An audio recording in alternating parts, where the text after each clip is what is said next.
기도하겠습니다. 하나님 아버지, 말씀 앞에 나아갑니다. 말씀을 통하여 우리의 영이 살아나는 역사가 있게 하여 주시옵소서. 말씀을 통하여 세상을 이기는 하나님의 크고 놀라운 평화가 임하게 하여 주시옵소서. 예수 그리스도 이름으로 기도드립니다. 아멘. 우리 성도 여러분, 한 주간 삶의 순례길을 잘 살아가셨습니까?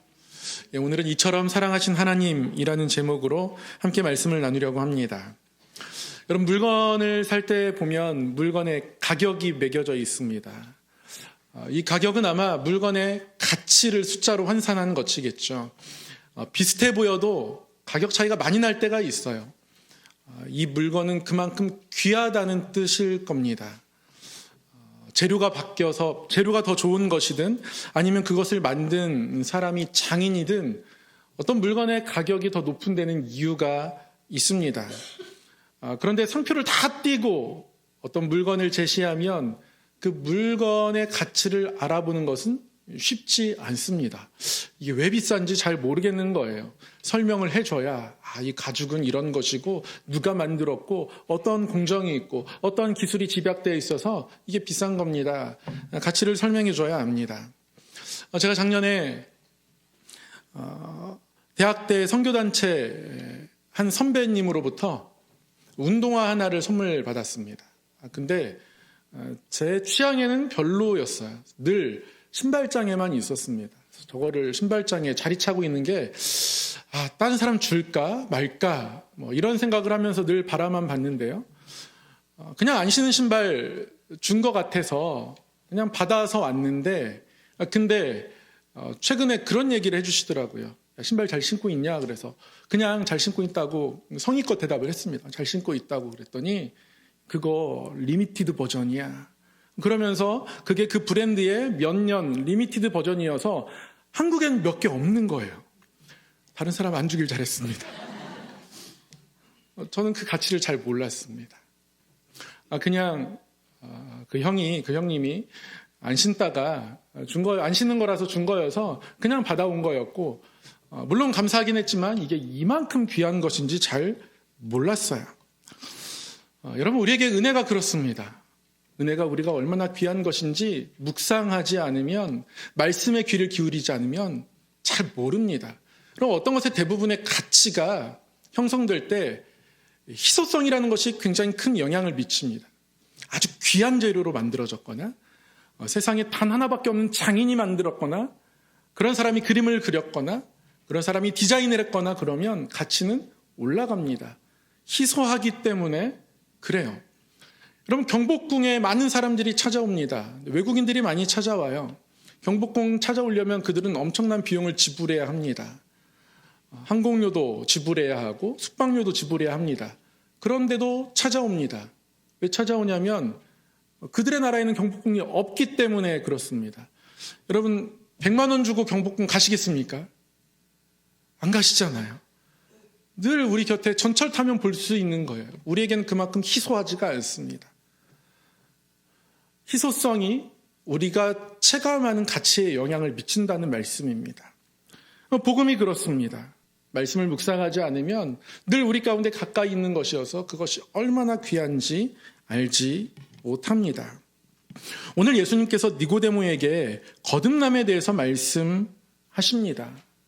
니고데모에게 말씀을 주시는 예수님은 이 복음이 얼마나 귀한 것인지 알려주고 싶어 하십니다. 깨닫길 원하는 것이죠. 니고데모가 예수님을 찾아올 때만 해도 예수님의 안에 어떤 보물이 있을지 그는 잘 알지 못했습니다. 하늘에서 오신 선생님이라는 절반의 고백을 가지고 예수님 찾아왔거든요. 그래도 율법교사 그 이상으로는 보이지 않았습니다. 예수님이 어떠한 삶을 살아가실지 그는 알지 못합니다.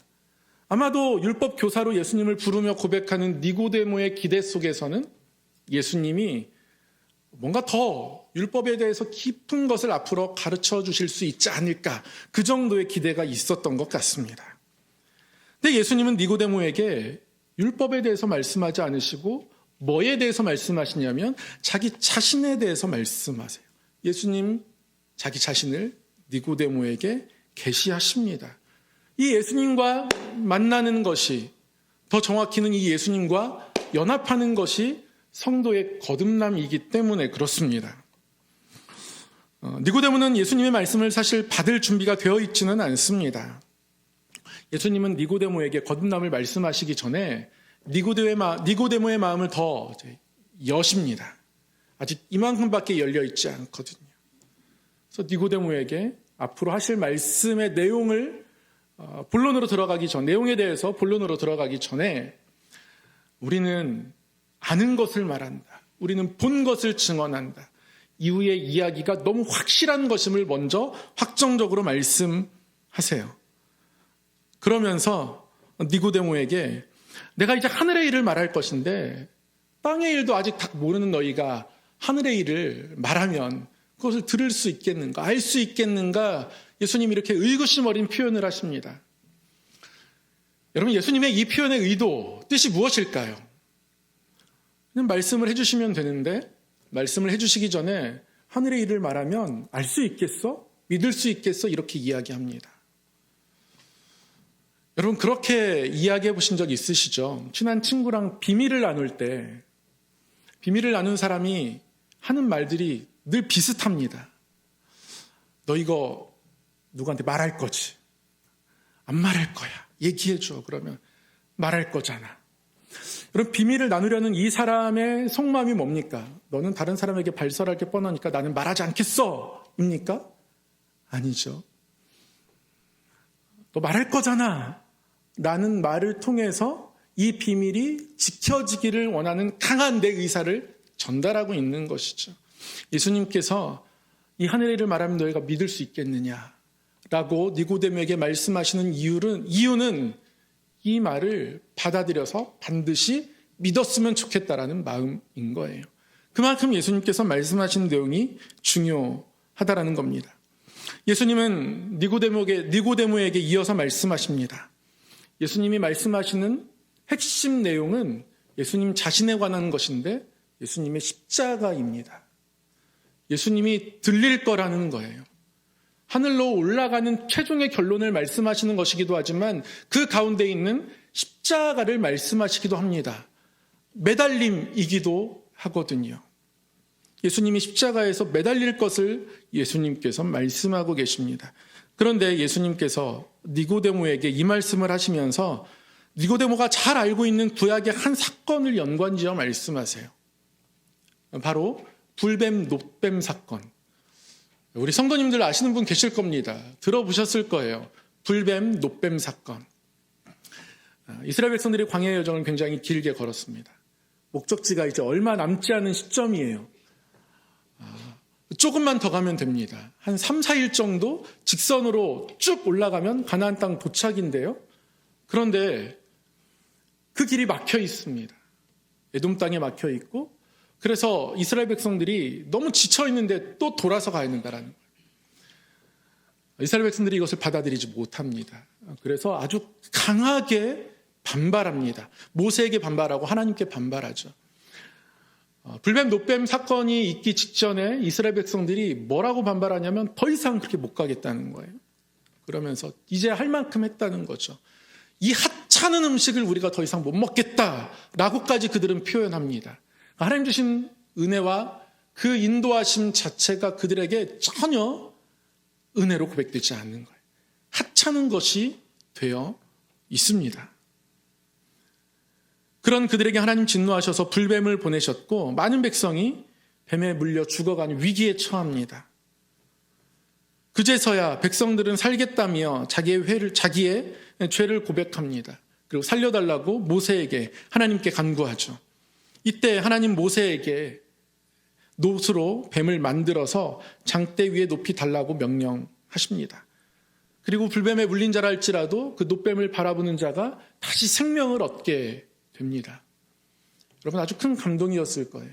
뱀을 물려 죽어가는데 바라만 보았는데, 치료하지 않았는데, 무엇하지 않았는데 바라만 보았는데 나았다라는 거예요. 여러분, 근데 왜 하나님께서 모세에게 놋뱀을 만들어 달게 하셨을까요? 그럼 뱀 얼마나 징그럽습니까? 노스로 뱀을 만들어서 달아야 합니다. 하나님께서 좀 더 아름답게 하트를 만들어서 달으라고 했으면 어땠을까요? 아니면 신의 산에 임하신 하나님의 임재를 기억하면서 신의 산 모양을 달아 올리라고 하셨으면 어땠을까요? 아니면 하나님께서 친히 주신 돌판의 모양을 달아서 매달라 하셨으면 어땠을까요? 그런 상징들이 오히려 하나님을 더 기억하게 합니다. 그런데 하나님은 그들을 물었던 뱀을 선택하셨습니다. 뱀의 형상을 매달게 하셨어요. 여러분 왜 그러셨을까요? 뱀을 기억해야 했기 때문에 그렇습니다. 그들이 불뱀에 물렸다라는 것을, 그들이 하나님 앞에 불순종했다라는 것을 기억해야 했기 때문에 그렇습니다. 뱀을 보면서 우리가 하나님께 불순종해서 하나님께 함부로 말해서 그래서 불뱀이 우리 진영 가운데 보내졌다라는 것을 그들이 잊지 않아야 하기 때문에 그렇습니다. 여러분 십자가가 그런 겁니다. 여러분 십자가는 당시에 아주 잔인한 형벌의 형틀입니다. 흉악한 범죄자만이 십자가에 달려 죽임을 당합니다. 그런데 예수님은 그 십자가에 달리셨습니다. 십자가는 하나님의 은혜의 상징이지만 우리는 십자가를 통해서 두 가지를 여러분 바라봐야 합니다. 한 가지는 하나님께서 주신 은혜이고요. 한 가지는 우리의 죄악입니다. 그 죄로 받아야 할 우리의 형벌입니다. 이스라엘 백성들이 놋뱀을 바라보면서 불뱀을 기억하듯 십자가라는 형틀을 바라보면서 죄의 대가를 우리가 치렀어야 하는데 그 형벌이 우리의 것이었는데 우리의 것이 되지 않았음을 기억해야 한다는 말씀입니다. 그래서 예수님 십자가에 달려 돌아가신 겁니다. 그래서 교회는 십자가가 걸려 있는 겁니다. 하나님을 바라보되 우리의 죄도 함께 바라보며 그 은혜를 고백하는 것이죠. 그러나 우리는 그 죄를 잘 기억하지 못합니다. 하나님의 은혜만을 생각합니다. 하나님의 사랑만을 생각하는 경우가 많아요. 여러분 미국 뉴욕주와 캐나다와의 경계에 나이아가라 강이라는 강이 흐르고요. 강의 단차 때문에 아주 유명한 폭포가 이제 그 가운데 있죠. 나이아가라 폭포가. 겨울이 되면 주변이 꽁꽁 얼어붙는다고 합니다. 주변이 얼어붙으면 그러면 동물들이 먹이를 찾는데 굉장히 힘들다고 해요. 그런데 이 먹이들이 종종 그 얼음에 둥둥 떠가지고 어떤 동물이 이제 얼어 죽었나 보죠. 얼음에 둥둥 떠내려 오는 경우가 종종 있다고 합니다.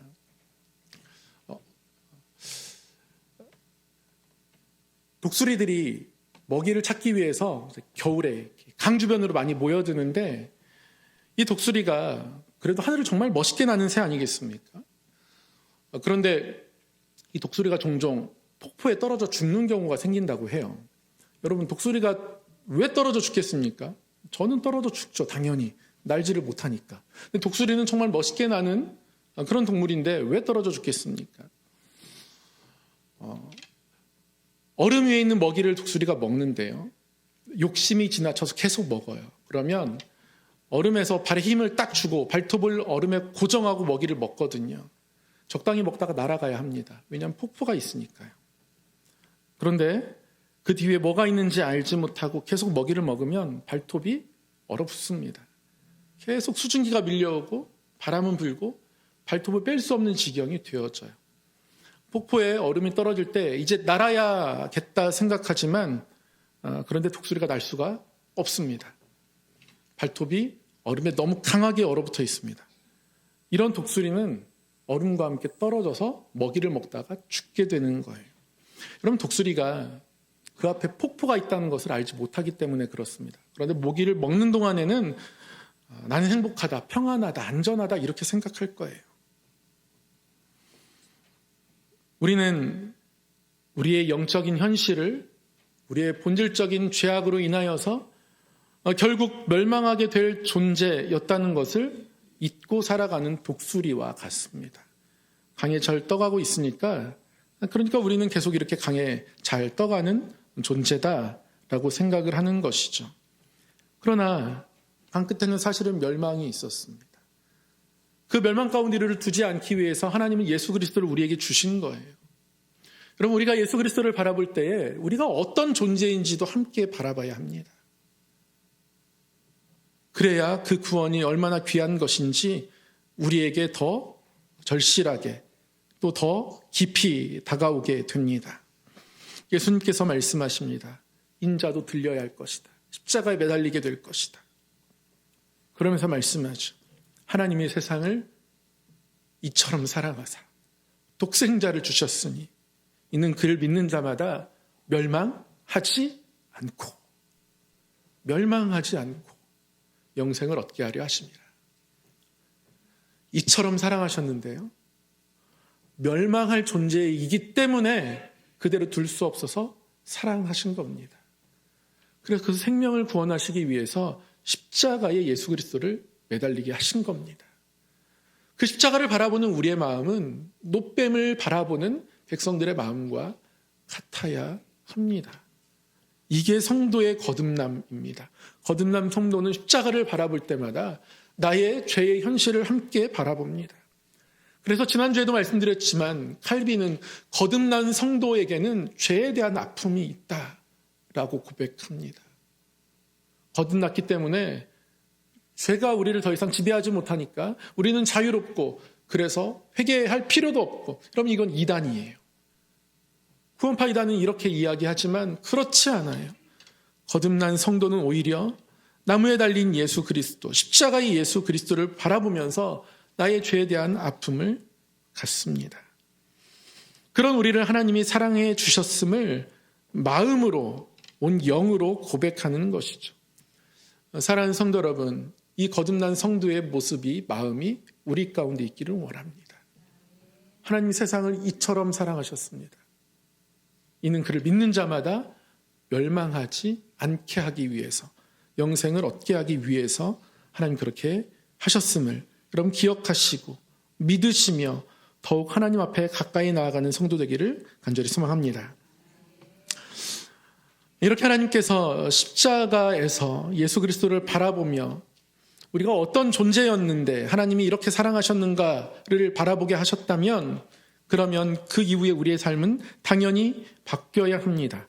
거듭난 사람의 삶은 달라져야 합니다. 여러분, 요나를 기억하시나요? 요나는 하나님을 잘 아는 사람이었습니다. 하나님이 어떤 사랑을 가지고 계신지, 하나님이 어떠한 인자와 긍휼을 베푸시는지 너무 잘 알았어요. 그럼 그게 문제입니다. 하나님을 잘 알고 있는데, 그런데 하나님을 닮은 사람은 아니었습니다. 하나님과 함께 연합할 수가 없었던 사람이에요. 하나님이 니느웨에 가서 복음을 전하라고 합니다. 하나님의 구원과 회개를 이야기하라고 해요. 그런데 요나는 가기가 싫습니다. 니느웨는 하나님의 심판을 받아야 함이 너무 마땅하기 때문에 그렇습니다. 아수르는 이방 민족입니다. 하나님의 나라, 하나님의 성, 예루살렘을 틈틈이 노리는 악한 나라입니다. 그 악한 아수르의 수도에 해당하는 니느웨에 가서 내가 하나님의 심판을 말하면, 그들이 회개하면 하나님이 이방 민족의 회개라도 받아주실 하나님이시니까, 그러니까 못 가겠는 거예요. 그래서 요나는 다시스로 갑니다. 니느웨와 정반대 방향의 배를 탄 거죠. 그러나 결국 하나님은 요나를 다시스에 가게 하시죠. 다시스가 아닌 니느웨에 가게 하시죠. 니느웨에 도착한 요나는, 니느웨가 큰 성읍이지만 그냥 하룻길 간단하게 심판을 외칩니다. 여전히 그들이 회개하지 않았으면 좋겠습니다. 그런데 요나의 짧은 선포에도 불구하고 니느웨는 회개합니다. 하나님 그들을 용서하십니다. 그때 요나가 하나님께 불만을 토로하며 기도하죠. 여러분, 요나서 4장에 보면 요나의 기도가 나옵니다. 여러분, 기도예요. 근데 이렇게 기도합니다. 여호와께 기도하여 이르되, 여호와여, 내가 고국에 있을 때에 이러하겠다고 말씀하지 아니하였나이까. 그러므로 내가 빨리 다시스로 도망하여 싸우니 주께서는 은혜로우시며 자비로우시며 노하기를 더디하시며 인애가 크시사 뜻을 돌이켜 재앙을 내리지 아니하시는 하나님이신 줄을 내가 알았음이니이다. 하나님을 잘 압니다. 은혜로우신 하나님이라는 것, 자비로우시고 노하기를 더디하시고 인애가 크셔서 뜻을 돌이키시는 하나님. 여러분, 하나님은 우리를 심판하실 하나님이십니다. 우리는 언젠가는 그리스도의 심판대 앞에 설 것입니다. 하나님의 심판대 앞에 설 것입니다. 로마서도 그렇고 고린도전서도 그렇고 하나님의 심판대가 있음을 말씀합니다. 그러나 하나님은 심판하기를 싫어하십니다. 뜻을 돌이키기를 원하시는 하나님이세요. 요나가 이런 하나님을 잘 알고 있습니다. 그런데 하나님과 한뜻 한마음을 품지는 못합니다. 요나는 니느웨가 하나님의 구원받을 성읍이 아니라 하나님의 정죄받을 성읍일 뿐입니다. 거기까지가 요나의 생각입니다. 자기 생각과 고집을 꺾지 않습니다. 하나님이 요나에게 박넝쿨을 주셨고 박넝쿨을 걷어가시고 왜 걷어가시냐고 불만을 토로하자 하나님이 요나에게 한나절 박넝쿨들 네가 이렇게 아꼈거든. 아무리 좌우를 분별하지 못하는 12만 명이 있는 이 성읍 내가 아끼는 것이 마땅하지 아니하냐. 하나님께서 이렇게 말씀하시고 요나서가 끝나요. 요나가 하나님의 마음을 아는 자 되었을지 아니면 여전히 고집 가운데 있을지 알 수는 없습니다. 성경이 저희에게 질문하는 겁니다. 너는 지금 어디까지 왔고 어떠한 길을 가고 있는가? 사랑하는 성도 여러분, 십자가에서 예수 그리스도를 바라보고 또 십자가에서 나의 죄의 현실을 바라봤다면, 그래서 그 구원이 나에게 아주 큰 것으로 다가왔다면 성도에게 일어나는 변화는 하나님을 닮아가는 겁니다. 그리스도와 연합하는 겁니다. 칼빈의 가르침에 따르면 거듭남의 결과는 그리스도와의 연합입니다. 계속해서 그리스도와 연합해가는 것이죠. 하나님을 닮아가는 겁니다. 그의 장성한 분량까지 자라가는 겁니다. 그래서 성도는 더욱더 하나님과 연합하기 위해서 하나님 앞에 나아와야 하는 것이죠. 예배를 통하여서 더욱더 하나님의 사랑을 채워야 우리는 하나님의 사랑을 이 땅 가운데 나타낼 수 있습니다. 그냥 생겨나지 않아요. 하나님 앞에 서지 않으면, 십자가 앞에 서지 않으면 구원의 가치는 결국 우리에게 낮아집니다. 줄어들어가요. 서두에 말씀드렸던 신발장에서 한 자리를 차지하는 그 정도까지도 구원이 작아질 수 있습니다. 하나님 앞에 나오지 않으면. 저에게 신발을 선물했던 선배가 저에게 그 신발이 리미티드 버전이라고 알려주지 않았다면, 제가 다시 전화통화를 하지 않았더라면 그 가치를 저는 평생 몰랐을 겁니다. 그러나 그 앞에 나아가면 더 깨닫고 알 수 있는 것들이 있습니다. 하나님 앞에 나아가면 깨닫고 알 수 있는 것들이 있습니다. 하나님 앞에 나아가면 우리의 영생이 진짜 영원한 생명이 됩니다. 사랑하는 성도 여러분, 거듭남의 가치가 얼만큼이냐고 묻는다면 여러분, 그것의 가치를 어떻게 이야기하겠습니까? 우리가 하나님의 자녀됨이 예수 그리스도의 생명, 십자가로 말미암았기 때문에 그 생명만큼이 우리의 가치라고 말할 수 있을 것입니다. 여러분, 여기 한 가지 대답을 저는 더 덧붙였으면 좋겠습니다. 예수님께서 우리에게 주신 영원한 생명이 있어서 우리가 멸망하지 않고 영생을 얻게 되었다면, 그러면 우리가 하나님의 자녀된 그 가치는 최소한 우리의 생명입니다. 죽을 생명이 살았기 때문에 그렇습니다. 그러면 최소한 내 생명이 그 구원의 가치입니다. 하나님께서 왜 목숨을 다하여, 힘을 다하여, 너의 생명을 다하여 사랑하라고 말씀하셨는가? 제가 말씀을 묵상하면서 하나님께서 그 말씀을 통해서 질문하는 것이었더라고요. 너에게 이 거듭남의 가치, 구원의 가치가 얼만큼이냐? 최소한 너의 생명값은 되는가? 하나님이 묻고 계신 겁니다. 여러분, 하나님이 이처럼 사랑하셨습니다. 이처럼. 그 구원이 우리에게 정말 이처럼 귀한 것이기를 소망합니다. 그래서 주님 앞에 더 나아가고 더 사모하는 우리의 삶이 주님 앞에 계속되기를 간절히 소망합니다. 기도하겠습니다. 사랑의 하나님 아버지, 우리를 이처럼 사랑하셨으니 하나님, 우리 또한 하나님을 이처럼 사랑하며 사모하며 그 구원의 가치를 알고 그 귀한 것을 더욱더 삶 가운데에 선포하고 나타내는 인생이 되게 하여 주시옵소서. 예수 그리스도 이름으로 기도드립니다. 아멘.